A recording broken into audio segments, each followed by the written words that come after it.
Former French President Nicolas Sarkozy has now started serving a 5-year jail sentence after a court in Paris found him guilty of criminal conspiracy for working with others to seek illegal campaign money from Libya's former leader Muammar Gaddafi. Investigators allege that back in 2007, when Sarkozy was running for president, Gaddafi's government promised to provide up to $80 million to help him with the election, a figure repeatedly cited in Libyan and French documents, but never conclusively proven in court.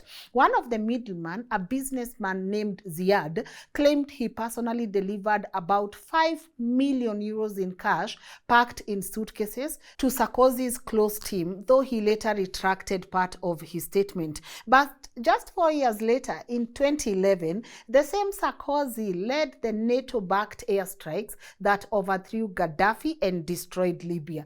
He claimed it was to protect the Libyan people and promote democracy. But was it really? Because that war also ended up silencing the very man who also is now said to have financed his own rise to power. So today, the same president who bombed Libya, saying it was about national security, is behind bars because of Libya's money. And that raises one serious question. Was the NATO airstrike truly about security? Or was it because Gaddafi had stopped funding him, and maybe even France? To understand how a French president ended up in jail over Libyan money, you have to go back all the way to 2007, when Nicolas Sarkozy was still a rising star in French politics. He was young, ambitious, and desperate to win, but behind the glamour of the campaign trail was a major problem: money. His campaign was very expensive. His approval ratings were shaky, and he needed cash, and he needed it very fast. And that is where Muammar Gaddafi came in. At the time, some observers say Gaddafi was trying to fix his international image. After decades of being labeled a dictator and a sponsor of terrorism, he wanted to rebrand himself as a partner to Europe, someone who could help, fight terrorism, control migration, and invest in global projects. So when Sarkozy reached out, this was not just politics anymore. It was an opportunity. Sarkozy needed the funding. Gaddafi wanted legitimacy. And for a brief moment, both men thought they could give each other exactly what they needed. So in December 2007, Gaddafi arrived in Paris for a state visit, his first in over 30 years. He pitched a tent near the Elysee Palace, was welcomed with military honors, and signed multi-billion euro trade and defense deals with France. And to Gaddafi, it was proof that he was finally accepted by the West, But for Sarkozy, it was the photo opportunity of a lifetime, the image of a global president. But beneath those smiles and handshakes, something darker was happening. French investigators later found documents and testimonies alleging that around the same period, Gaddafi's regime had channeled up to $83 million into Sarkozy's campaign. One of Gaddafi's aides, who is known as Shukri, who is Libya's former oil minister, even wrote notes in his personal diary mentioning payments for Sarkozy's election. Another businessman, Ziad, the one we spoke about, claimed he personally carried 5 million euros in cash from Tripoli to Paris, packed in Samsonite bags. Sarkozy, of course, has consistently denied all allegations, but he won the election even through that funding. Anyway, by 2011, something had clearly changed between these men. Their relationship was collapsing. Sarkozy no longer saw Gaddafi as a friend. I can't imagine how Gaddafi must have felt. I mean, you financed someone's campaign, and then once they win, they treat you like, I don't know, honestly. But Sarkozy definitely did not see Gaddafi as a friend. He saw him as a liability. And when protests broke out in Libya during the Arab Spring, Sarkozy seized the moment. France became one of the first Western countries to call for military intervention. It was under Sarkozy's leadership that NATO began bombing Libya. Are you starting to connect the dot? It was under his leadership that NATO actually started bombing Libya. And this is a campaign that ended with Gaddafi being hunted down and killed in the desert. I'm going to do a whole episode on Muammar Gaddafi because I know it's one of the most requested by you guys. But let's proceed. From that day when Gaddafi died, Sarkozy became a hero in Western media. The man who brought down a dictator. But in Africa, the story started sounding very different because many people believed he wasn't fighting tyranny. He was covering his tracks. Years later, as investigators dug through documents and witness statements, that suspicion started to look less like conspiracy and more like what? History catching up. Because the more they dug, the clearer the trail became. French police found alleged money transfer records, handwritten notes by Libyan officials, and testimonies from insiders who said France's 2011 war wasn't as humanitarian as the world was told. It was about power, money, and silence. One of Gaddafi's son, Saif al-Islam, even said it openly in 2011. He said, "We financed Sarkozy's campaign. We have all the details and we are ready to reveal everything." Those words spread across international media. But then, just days later, NATO's bombing intensified. By the way, why did everyone ignore that part? Why did everyone ignore that part? Because it was being said, even by Gaddafi's son, but everyone was ignoring and the bombing intensified. Gaddafi's regime fell, the son was captured, and the world moved on.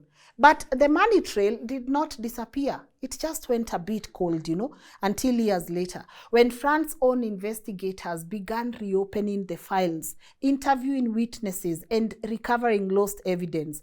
And that is when everything started to fall apart for Sarkozy. The alleged suitcase of cash, the Libyan diary, the phone calls between him and Gaddafi all began to form a story that could no longer be buried under state secrets. France had spent years calling Africa corrupt. But now the scandal was where? Sitting right inside their own palace. And that is where this story becomes bigger than Sarkozy and Gaddafi. Because what investigators uncovered was not just a crime, it was a system. A reminder that France's relationship with Africa has never really been about friendship or freedom. It has always been about three things: control, profit, and survival. When you look closely, this story was not just about Sarkozy and Gaddafi, no. It actually exposes a system that has been in place for decades. How France deals with Africa, how power works, and how far leaders will go to protect their interests. Because what happened between these two, the funding, the betrayal, and the war, is the same pattern that has defined France's relationship with Africa since independence. Money flows out of Africa. Influence flows in from France, and both sides pretend, this is just a partnership. For years, France has positioned itself as Africa's friend, sending troops, funding projects, and preaching democracy. But behind the scenes, those ties have always benefited who? France, more than anyone else. The CFA franc is one example. 14 African countries still using a currency that is guaranteed and partly controlled by the French treasury, giving Paris influence over their reserves and monetary policy. So, when Sarkozy, a sitting French president, is accused of secretly taking Libyan money to win an election, that is not just a political scandal. That is more. That is proof that even at the highest level, France has continued to depend on African resources to sustain its own power. And then, let's go back to the war a little bit. When Sarkozy authorized the NATO bombing of Libya, the world was told it was about protecting civilians. But many in Africa saw it differently. They saw a politician trying to destroy the very man who could expose him. I don't know how many secrets Gaddafi carried to his grave. They must be many. They must be many. And I'm sure he died with some of that evidence. But anyway, the fallout did not just stop there. Libya collapsed. Weapons spilled across borders. Terror groups grew stronger. And the entire Sahel, we are talking about Mali, Niger, Burkina Faso, was thrown into years of instability that France later used to justify sending in more troops. It became a cycle: destroy, rebuild, and profit from the chaos. So when Sarkozy was finally convicted, it felt less like justice, for one man, and more like history catching up with an entire system and an entire country. Because for once, the finger of corruption is not pointing at Africa, it is pointing straight at France. And to understand why Sarkozy's story matters today, you have to look at what is happening across the Sahel, in Mali, Niger, and Burkina Faso. For years, France controlled this region not just through politics, but through economics. They had military bases, mining rights, and financial systems that kept those countries tied to Paris. Take Niger, for example. For decades, French companies mined its uranium, the same uranium that fuels roughly 15 to 25% of France's nuclear power. Anyway, meanwhile, most homes in Niger don't even have electricity. So when Niger decided to end its military and economic agreements with France, it wasn't just political, it was financial. It hit the heart of France's energy supply chain. Then came Mali and Burkina Faso. They also expelled French troops and suspended French aid programs that for years were linked to influence and control. And together, these countries have now formed what they call the Alliance of Sahel States, AES, a regional bloc rejecting French dominance. And whether people like it or not, that unity is working. French companies are losing contracts. Investments are drying up, and France's share of trade in sub-Saharan Africa has dropped from about 7% in 2005 to just 3% today. That's billions of euros lost every year. Inside France, the pressure is showing. Energy company Orano, formerly Areva, which used to control Niger's uranium mines, is now struggling to replace its cheap African supply. The French army is scaling down overseas operations that once guaranteed access to strategic minerals. And politically, France's image as Africa's big brother is fading very fast. For the first time, it's Africa, not France, that is setting the terms. The Sahel is not just saying no to foreign troops, it's saying no to being used. And when you connect that to Sarkozy's fall, it all makes sense. France has lived off Africa's wealth for decades. And now that Africa is waking up, the system that fed France is starting to fall apart. When you put all this together, it's simple. France is paying for the same system it built. And for years, this country has been lecturing Africa about democracy, about corruption, about doing things the right way. But look at the reality. Now we have a French president in jail because of African money. Libya was destroyed by the same country that once took its cash. And the Sahel, which is tired of being controlled, is now standing on its own. This is not just politics, this is payback, economic, moral, and historical.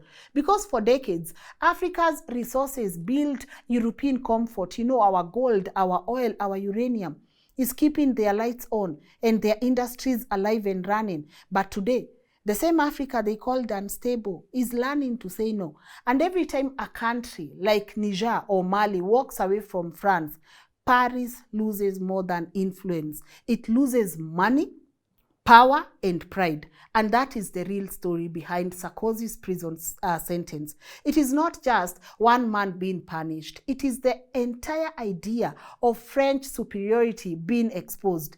For the first time, the empire is not collapsing here in Africa. No, it is collapsing back there. Please, I love to see it. And maybe that is what history needed, to balance the scales.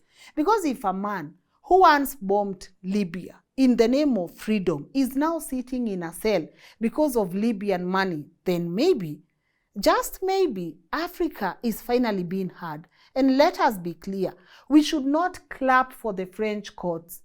I saw some comments, oh, good job, good job, good job. No, we should not clap for that. Because sentencing Sarkozy does not erase what France has done to Africa. It will not rebuild Libya. It will not return the uranium from Niger, or the gold from Mali, or the billions stolen through unfair trade and colonial systems that come dressed up as partnerships. No. Sarkozy going to prison is not justice. It's accountability for one man in a system that has survived on Africa's pain for generations. So no, France does not become a friend of Africa because one president is now behind bars. You are not the hero here. Real justice would mean France finally paying for everything it took, in lives, in land, and in dignity. Because Africa doesn't just need apologies anymore or a 5-year sentence. We need restitution, we need sovereignty, and we will not negotiate with thieves, no matter how polished their accents sound or how diplomatic their crimes appear. And this is not about revenge, this is about the truth. And truth, once spoken, never goes back to sleep. Let us not clap. By the way, did you see the cell this guy is going to be in? Did you even see him walk into prison in a suit, holding hands, holding his wife's hand or something like that? He looks so unbothered. So unbothered. And I see the narrative France is trying to play here. Clap for us. We've done something right by Africa. Have you? Have you? No, you have not. You need to do more. And maybe after you do more, we will clap. But now, you've not done Africa a favor. Actually, if you ask me, maybe Sarkozy is the black sheep or the scapegoat. There's a lot of undoing France needs to do, especially to what it has done to African countries. No, we are not just going to rejoice because Sarkozy now is in prison. No, we need more. And we will demand for more. But it's a step towards the right direction. There's so much shame, man. Imagine seeing a former president going to prison for stealing African money. Say, thought Africa, we don't have money.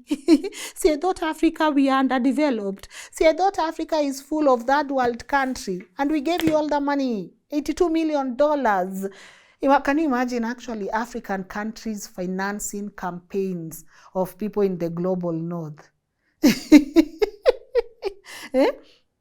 And I hope for Africans this is an awakening. See the much wealth your country has.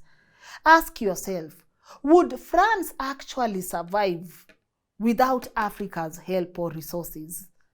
Because for the longest we've been called developing countries. So why do you need our minerals? Why do you need us to finance your campaigns? I thought you don't do that to a child who doesn't understand themselves. But we are here now, giving you our resources, our money, financing your campaigns, etc., etc. No, we will not appreciate the 5-year sentence. All we are saying is, Africans, wake up. See how rich your continent is. You do not even need this aid. It's very ironical that we as Africans have normalized even accepting aid without knowing we have so much in terms of resources that we shouldn't even need this aid in the first place. Wake up. Wake up and smell the coffee, okay?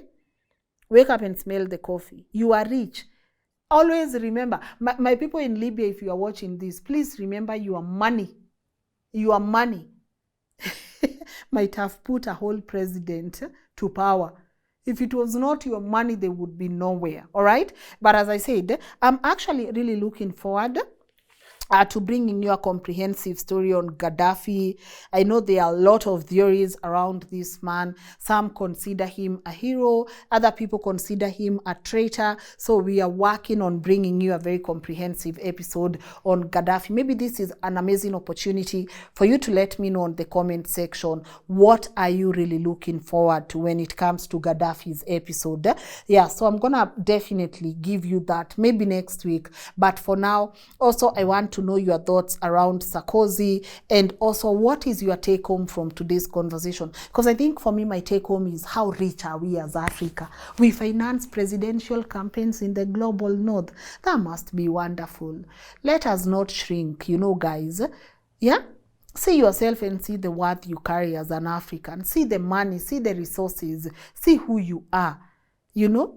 Please realize there's so much greatness in these nations that we were just dishing 82 million USDs like it's nothing. you know, realize there's so much you hold as an African. But let me know what your thoughts are on the comment section. A special shout out to all the new subscribers we have here. Yeah, we talk a lot. Actually, my voice is almost gone, but yeah, here we talk a lot. So welcome home. I hope you enjoy some of our episodes or all of them. But here we appreciate feedback. So feel free to also share your feedback with me on the comment section. I see you guys subscribing and it warms my heart. And also, I want to say thank you to everyone contributing towards independent journalism. I see your contributions and your donations through M-Pesa. That is very much appreciated. So if you want to contribute that way, there's an M-Pesa number right here. And also there's a pay bill here. And we have a PayPal account as well. Feel free to channel your contribution there. But if you can't financially, remember to subscribe and share our work. It also goes a long way into making sure that we continue bringing you these episodes. Yeah, we want to do more and more and more. So support us in doing more. But I appreciate you. And if there's anything you can't share on the comment section, you know where to go. info@lnn.digital. Feel free to send us an email there. In the meantime, please, may you sleep knowing that you are very, very important and your countries are very, very rich. That definitely a president somewhere needed our money. Now I'm even going to act as if I'm Libyan. But we are all Africans. The last time I checked, yeah, just know they needed African money to win elections, etc., etc., or to campaign, all right? My name is Lynn Ngugi. See you guys. Bye.